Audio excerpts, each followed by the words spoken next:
ondoa kazi zako kwenye kazi ya msalaba wa Kristo. Yesu jumlisha zero ni sawasawa na vyote. Alafu Yesu jumlisha maombi, sadaka na vitu vingine, hiyo ni sawasawa na zero. Hiyo huwa ina maana yake, japo leo sitaieleza hiyo. Sasa somo langu litalieleza tu kwa kutumia simple language, kwa sababu najua kwamba kuna wageni pia ambao tumewaalika ambao ndio the first time wao kuwepo hapa. Sasa kuliko kueleza kwenye level ya juu sana ambayo nitawafanya watoke bila kitu, nitaeleza kwa kutumia lugha ile ya kawaida, maana tumeshajifunza mambo mengi sana. Sasa narudia tena kichwa cha somo. Imani ni kujua kuwa wewe ni sehemu ya mwili wa Mungu. Bwana Yesu amesifiwa sana. Kwanza nitaanza na utangulizi wangu wa somo ambao nitaeleza chanzo cha vitu vyote. Yaani tuko katika ulimwengu huu ambao tunaona kuna vitu vingi. Kuna vingine ambavyo vimetengenezwa na mwanadamu, lakini vingine ambavyo ni natural, tunaita hivyo, kama miti, milima, mabonde na kadhalika. Hivyo vilikuwepo, tumevikuta, na hakuna application ya mtu ambayo imefanyika kwa ajili ya hivyo vyote kuviweka. Bwana Yesu amesifiwa sana. Kwa hiyo kitu cha kwanza kabisa ambacho tunapaswa kuelewa ni kwamba Mungu ndiyo chanzo cha vyote. Yaani kama tunaamini kwamba Mungu yupo, maana yake Mungu ndo chanzo cha vitu vyote. Yaani yeye ndo alitengeneza vyote tunavyoviona, na vingine mpaka hata hatuvioni kwa macho ya damu na nyama, lakini vipo na yeye ndo chanzo cha vyote. Ukisoma ile Yohana sura ya 1 mstari wa 1 mpaka wa 3. Hebu mama mmoja ambaye yuko shafu kidogo anisomee hiyo mistari hiyo. Yohana sura ya 1 mstari wa 1 mpaka wa 3. Kuna kitu kinaelezwa hapo kizuri hapo. Hapo mwanzo kulikuwako neno, naye neno alikuwako kwa Mungu, naye neno alikuwa Mungu. Huyo mwanzo alikuwako kwa Mungu. Vyote vilifanyika kwa huyo, wala pasipo yeye hakikufanyika chochote kilichofanyika. Sawa, asante. Na Biblia hapa maandiko yanatueleza kwamba hapo mwanzo alikuwepo neno, lakini huyo neno alikuwapo kwa Mungu. Ila pointi yangu ni ile inayosema kwamba vyote vilifanyika katika yeye, na wala pasipo yeye hakikufanyika chochote kile. Hiyo pointi tumeipata vizuri. Kwa maana kwamba pasipo Mungu manake hakikufanyika chochote, yaani hakuna chochote. Tumejifunza mara nyingi kabisa kwamba Mungu yeye alivyo ni vyote, yaani ni uzima na ni vyote, ndio vyote vimeshikana na yeye. Na tunaposema vyote maana yake ni hapo kwenye mti wetu. Tuna mti wetu kwa wale wageni huko pale, ambapo watu tunaitumia kupambanua, ndio unatuwezesha vizuri zaidi kupambanua, kujua Mungu alivyo na Mungu asivyo. Kwa hiyo upande huu tumeandika mti wa kifo hapa kwenye maandishi meusi hapo, lakini kule tumeandika mti wa uzima. Kwenye mti wa uzima kule ndio Mungu alivyo, yaani ndio Mungu anavyowaza, ndio Mungu anavyoishi, ndio Mungu maisha yake ndio yako vile. Lakini huku ni upande ule mwingine, yaani the opposite of it. Tunaelewana vizuri? Yaani Mungu alivyo kishamjua, maana kuna opposite yake. Kama ilivyo tu mwanamke mwanaume, lakini atisema kuna opposite yake, kuna mwanaume. Kwa hiyo iko hivyo yani. Na kwa hiyo vyote ambavyo ni vyakula sasa kwenye mti wa uzima, hivyo ndio vyote vimeshikana na Mungu, na Mungu ndio chanzo cha hivyo vyote. Bwana Yesu amesifiwa sana. Yaani maana ukiongelea uzima, ukiongelea haki, ukiongelea furaha, ukiongelea amani, ukiongelea utakatifu, ukiongelea utajiri, ukiongelea utu wema, ukiongelea fadhili, maana you are talking about God. Yaani huyo ndio Mungu mwenyewe anajifunua, na vyote sasa vilifanyika katika yeye. Kwa hiyo vyote vilifanyika katika yeye, including human being, ambaye mwanadamu, wewe mwenyewe ambaye leo hii tunazungumza, wewe pia ulitokana na Mungu. Kwa hiyo wewe kama labda ulikuwa unawaza kwamba sijui mimi nilitokea wapi, labda wakati mwingine mara nyingi tumekaribishwa tu kujua kwamba sisi chanzo chetu ni wazazi tu wale wa kimwili ambao wametuzaa, ndio tunaishia tu hapo, yaani kuelewa kwamba sisi chanzo chetu ni wazazi wa kimwili, kitu ambacho sio kweli, kwa sababu mzazi wakati anakuzaa yeye yaani kabla hujaingia kwenye tumbo la mama yako ulikuwepo. Sasa wewe sasa ulianzia wapi? Kwa hiyo ulianzia kwa huyo ambaye ndo uzima, ambaye ndo Mungu mwenyewe. Kwa hiyo wewe ndo chanzo. Sasa Biblia inatueleza kwamba uwepo wa sisi binadamu ni Mungu ndo aliyeamua kwamba sisi tuwepo. Hakuna aliyetuma maombi kwamba labda mimi nizaliwe mwanadamu, hapana, hayupo, ila sisi, yeye ndo aliyetuwaza kwenye mawazo yetu, akasema na tumfanye mtu kwa mfano wetu, kwa sura yetu, aende hapa sasa akatawale samaki wa baharini na kila kitu kilitupwa hapa ambacho kilikuwa kimeandaliwa tayari kwa ajili yako wewe na kwa ajili yangu. Haleluya.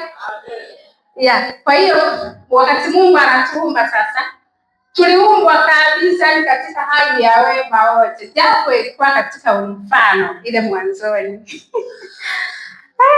Napenda maneno. Yaani ilikuwa katika hali ya mfano, lakini exactly yani tulikuwa ni sura halisi na mfano halisi wa Mungu mwenyewe. Bwana Yesu amesifiwa sana. Sasa yaani hapa nataka nikupeleke taratibu ili mpaka tuje tujue kwamba ilikuwa kwaje mpaka tukawa tena katika hii hali ambayo tunai-experience sasa hivi. Alafu nini tena kinatakiwa kifanyike sasa hivi tena turudi kwenye ule umoja wa sisi na Kristo, ambao sasa ndio lengo kuu la sisi kuwepo hapa. Bwana Yesu anasifiwa sana. Kwa hiyo sisi tuliumbwa katika mfano, lakini katika huo mfano tulikuwa ni kopi halisi ya Mungu katika mawazo. Yaani anaposema kwamba na tumfanye mtu kwa sura, kwa mfano na kwa sura, kuna mambo mawili pale. Kuna sura alafu kuna mfano. Mfano maana yake anaongelea nafsi, yaani ile ufahamu wa Mungu, kila ambacho Mungu anaelewa, kila ambacho Mungu anafahamu, kila ambacho Mungu anaakti, hicho ndio anazungumzia mfano. Anapozungumzia sura maana yake ni physical appearance, yaani muonekano ule wa nje. Kwa hiyo wewe ukijitazama hapo maana yake unamuona Mungu, yaani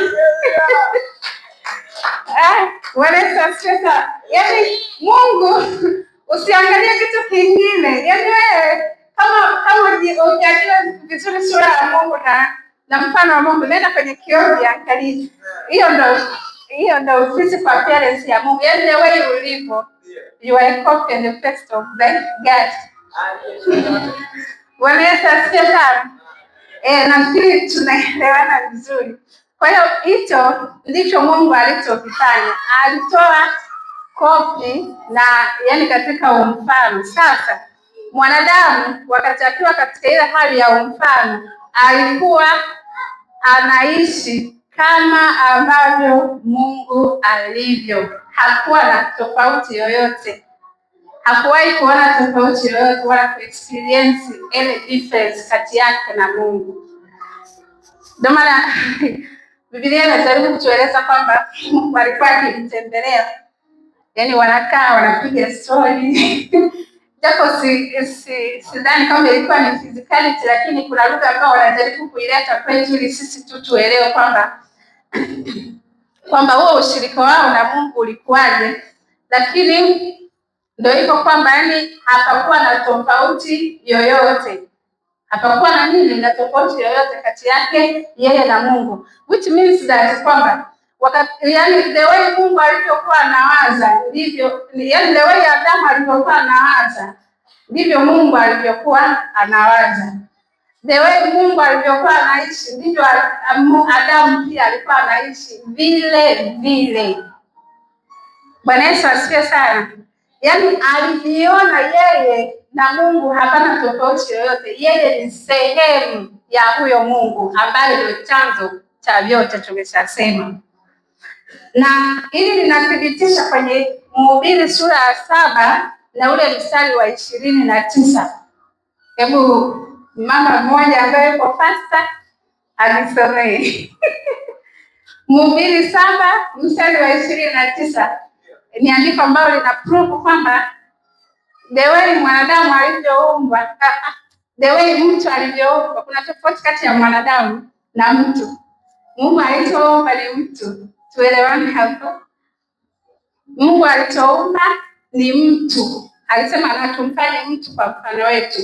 Mtu huyo alivyoumbwa ndio baadaye sasa alianza kuzaa, ila baadaye mbeleni hapo tutaona kwamba alianza kuzaa katika wakati upi. Mhubiri 7 mstari wa 29. Yes. Tazama hivi tu nimeviona, Mungu amefanya mwanadamu mnyofu, lakini amebuni mapunguzi mengi.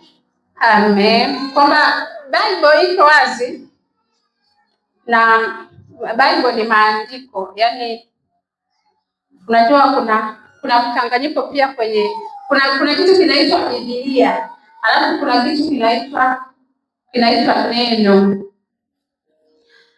Biblia ni kitabu ambacho ndio kimekusanya maandiko, kwa Kiingereza tunaita scriptures.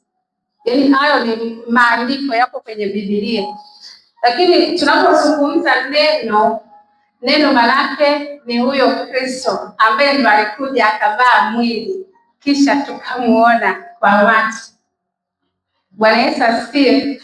Kwa hiyo yale maandiko kwenye Biblia yanamueleza Kristo, yanamueleza Yesu. Yaani ni maandiko ile yanamueleza Yesu. Lakini kuna Yesu sasa ambaye ndio anaelezwa na hayo maandiko. Yaani ni vitu viwili tofauti. Kwa mfano mimi, let's say labda niseme kwamba labda niko Marekani. Alafu mtu mmoja yuko hapa akaanza kuandika taarifa zangu, yaani kunidescribe mimi, kunielezea mimi.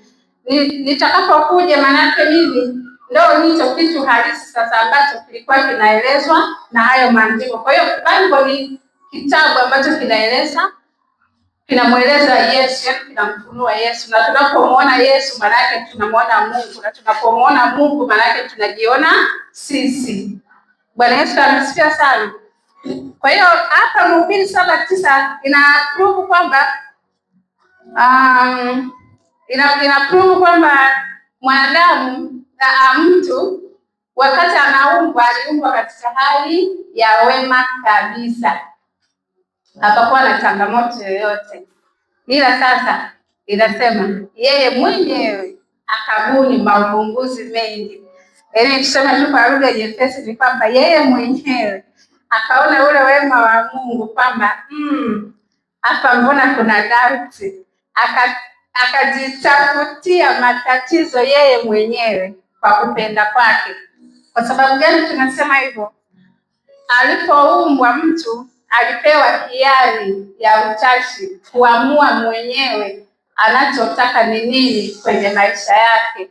Yaani kuamua yeye anataka aweje kwa hiari yake bila kuwa forced na mtu yeyote. Mpaka Mungu mwenyewe hakutaka kabisa kumuingilia, asije akawa amemuumba robot kwamba anamwendesha. Kwa hiyo hicho ndio kilichotokea. Kwa hiyo mwanadamu aliamua kabisa mwenyewe kuamua kuchagua kile ambacho yeye mwenyewe alipenda iwe. Bwana Yesu amesifiwa sana.